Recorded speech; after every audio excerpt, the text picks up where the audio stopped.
الحمد لله رب العالمين جعل الصلاة صلة للمتقين وراحة للعابدين والصلاة والسلام على سيدنا محمد خاتم النبيين وعلى آله وصحبه أجمعين ومن تبع هديه إلى يوم الدين أما بعد۔ آج ہمارے درس کا موضوع ہے سبب والی نمازیں۔ اللہ تعالیٰ نے ہمارے لیے کئی نفل نمازیں مشروع کی ہیں جو خاص اسباب کی وجہ سے پڑھی جاتی ہیں۔ ان نمازوں کے ذریعے بندہ اللہ کی طرف رجوع کرتا ہے، اس سے اپنا تعلق مضبوط بناتا ہے اور مختلف حالتوں اور وقتوں میں برابر اس سے قریب رہتا ہے۔ نبی کریم صلی اللہ علیہ وسلم کو جب کوئی بات پریشان کرتی تو آپ صلی اللہ علیہ وسلم نماز کا سہارا لیتے تھے۔ سبب والی نمازوں میں سے کچھ نمازوں کا تذکرہ میں آپ کے سامنے کرتا ہوں۔ نمبر 1، تحیۃ المسجد۔ یہ نماز مسجد میں آنے کے بعد اور بیٹھنے سے پہلے پڑھی جاتی ہے۔ نبی کریم صلی اللہ علیہ وسلم نے فرمایا، اذا دخل احدکم المسجد فلا یجلس حتی یصلی رکعتین، یعنی جب تم میں سے کوئی مسجد میں آئے تو 2 رکعت پڑھے بغیر نہ بیٹھے۔ نماز سے پہلے 2 رکعت سنت راتبہ پڑھ لینے سے بھی اس کی فضیلت مل جائے گی۔ اسی طرح جب بندہ مسجد میں آئے اور فرض نماز کی اقامت ہو گئی ہو تب بھی اگر اس کی نیت کر لیتا ہے تو اس کو اس کا ثواب مل جائے گا۔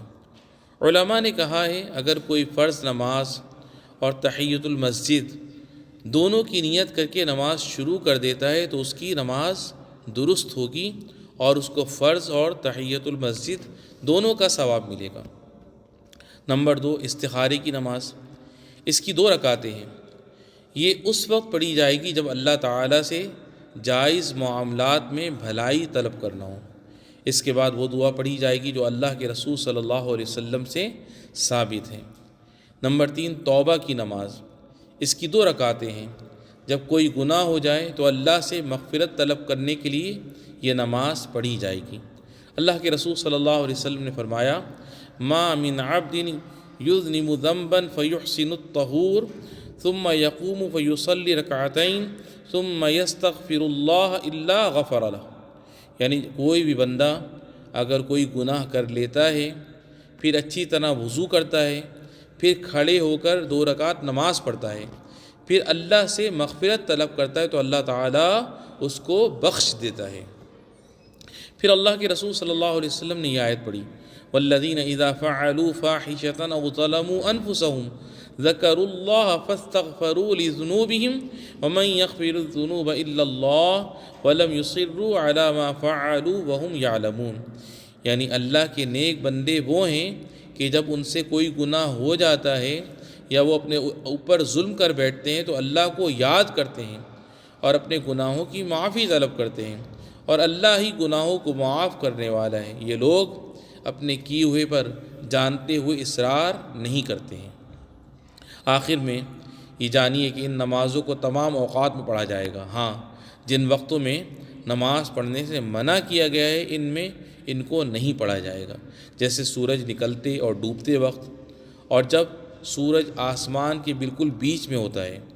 حضرت عقبہ بن عامر رضی اللہ عنہ نے فرمایا، 3 ساعات کان رسول اللہ صلی اللہ علیہ وسلم ینہانا ان نصلی فیہن او ان نقبر فیہن موتانا حین تطلع الشمس بازغۃ حتی ترتفع وحین یقوم قائم الظہیرۃ حتی تمیل الشمس وحین تضیف الشمس للغروب حتی تغرب، یعنی اللہ کے رسول صلی اللہ علیہ وسلم نے ہمیں 3 وقتوں میں نماز پڑھنے سے یا ان میں مردوں کو دفنانے سے روکا تھا۔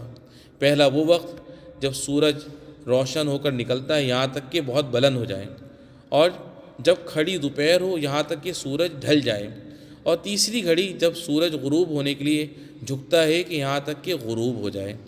ہمیں چاہیے کہ ہم نفل نمازوں کے ذریعے اللہ کا قرب حاصل کرنے کی کوشش کریں، اس کی طرف رجوع کریں، اپنے بال بچوں کو بھی نفل نمازوں کی فضیلت اور ان کے احکام سکھائیں اور ان کی پابندی کرنے پر ان کو آمادہ کریں۔ وصلی اللہ وسلم مبارک علی سیدنا محمد وعلی آلہ وصحبہ اجمعین۔